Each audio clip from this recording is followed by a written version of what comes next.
SSC recruitment scam 2016, 26,000 চাকরি বাতিল মামলার ভার্ডিক্টে সুপ্রিম কোর্ট থেকে একসাথে 26,000 ক্যান্ডিডেটদের চাকরি বাতিল হয়। অযোগ্যদের যেমন চাকরি যায়, তেমনি যোগ্য হতভাগ্যদের চাকরি যায়, যারা সাদা খাতা জমা দেয়নি কখনো বা কোনো মতেই কোনোভাবে দুর্নীতির সাথে যুক্ত ছিলেন না।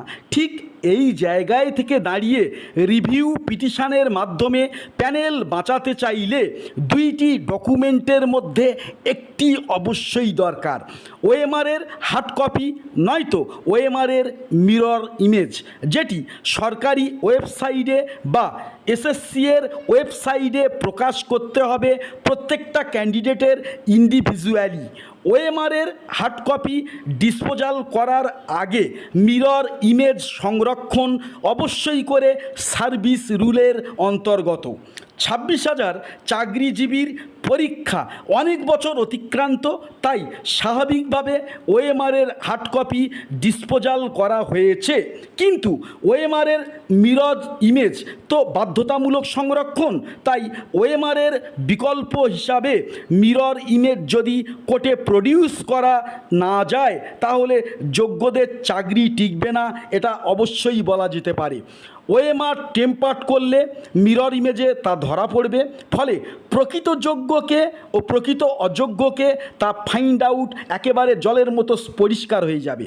মিরর ইমেজ যেহেতু প্রকাশিত হয়নি এখনো পর্যন্ত, তাই চিহ্নিত অযোগ্যরা দীপ্তকণ্ঠে বলতে পারছেন আমরাও যোগ্য, টাকার বিনিময়ে চাকরি প্রমাণিত হয়নি। প্রক্ষান্তরে এটাই লজিক দাঁড়ায় যে অযোগ্যরাও এই বর্তমান পরিস্থিতিতে যোগ্য।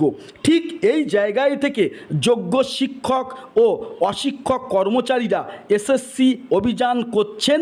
তাদের একমাত্র দাবি যে ইমিডিয়েটলি মিরর ইমেজ প্রকাশের মাধ্যমে যোগ্যদেরকে অযোগ্যদের থেকে আলাদা করে যোগ্যদের স্বচ্ছভাবে তাদের নিজেদের কর্মস্থলে বহাল করা। এবারে আসি অ্যাকচুয়ালি মিরর ইমেজ কি, অর্থাৎ মিরর ইমেজ বলতে ঠিক কী বোঝানো হয়, এটা অনেকের কাছে কিন্তু স্পষ্ট নয়। তো আপনাদেরকে একটু ক্ল্যারিফাই করে বলি। একটি মিরর ইমেজ হলো একটি বস্তুর প্রতিফলিত সদৃশ যা বস্তুর মতো হুবহু একই দেখতে লাগে। মিরর ইমেজ হলো একটি বস্তুর 100% অপটিক্যাল প্রুফ। তাহলে আবার বলি, মিরর ইমেজ হলো একটি বস্তুর 100% অপটিক্যাল প্রুফ, যেখানে বস্তুর ডান দিক বাম দিক ও বাম দিক ডান দিক হিসাবে শো হয়।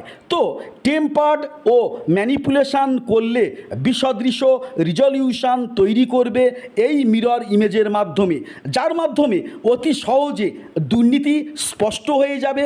কারা যোগ্য কারা অযোগ্য সেটা জলের মতো পরিষ্কার হয়ে যাবে।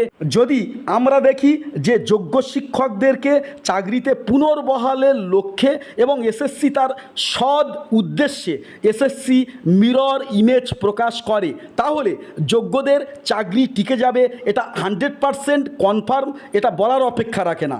মিরর ইমেজের মাধ্যমে যারা অযোগ্য চিহ্নিত হবেন, অর্থাৎ মিরর ইমেজে যারা টেম্পার্ড করেছে বলে চিহ্নিত করা যাবে মিরর ইমেজের মাধ্যমে, সেখানে তৈরি হবে একটা বড় শূন্য পদ। ফলে যারা ওয়েটিং ক্যান্ডিডেট আছেন বা যারা নট কল ফর ভেরিফিকেশানের অন্তর্গত, তারা ওই শূন্য পদগুলিতে স্থলাভিষিক্ত হতে পারবেন।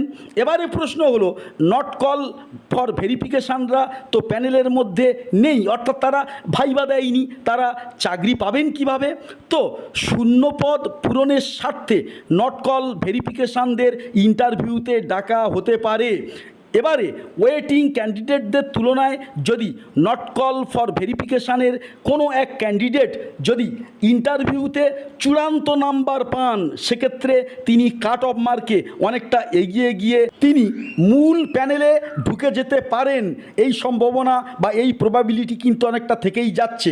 সেক্ষেত্রে তাদের চাকরি পাওয়ার সম্ভাবনা অবশ্যই থেকে যায়। তবে শেষ কথা হলো এই যে ভার্ডিক্ট সুপ্রিম কোর্টে প্রকাশিত হওয়ার পর কেবলমাত্র প্যানেল টিকতে পারে একটাই শর্তে, সুপ্রিম কোর্টে রিভিউ পিটিশন দাখিল, তার আগে সুপ্রিম কোর্টে মিরর ইমেজ প্রকাশ। তো যোগ্য শিক্ষকেরা মিরর ইমেজ প্রকাশের জন্য এসএসসি ও সরকারকে প্রচণ্ড চাপ সৃষ্টি করে চলেছে। অবশ্যই তারা একাধিক আন্দোলন, এসএসসি অভিযান, ডিআই অভিযান ইত্যাদি তারা অবশ্যই করছেন এবং এটাই অবশ্য তাদের ন্যায্য অধিকার এবং তাদের দাবি পূরণের স্বার্থে এটা পরিপূরক। অবশ্যই তাদের দাবি ন্যায্য ও যুক্তিসঙ্গত। পরবর্তী এ সংক্রান্ত লেটেস্ট অফিসিয়াল এবং আনঅফিসিয়াল আপডেটেলে সবার আগে আপনাদেরকে জানিয়ে দেবো। ফলে চ্যানেলে নতুন হলে অবশ্যই করে আমাদের চ্যানেলটি সাবস্ক্রাইব করে রাখবেন।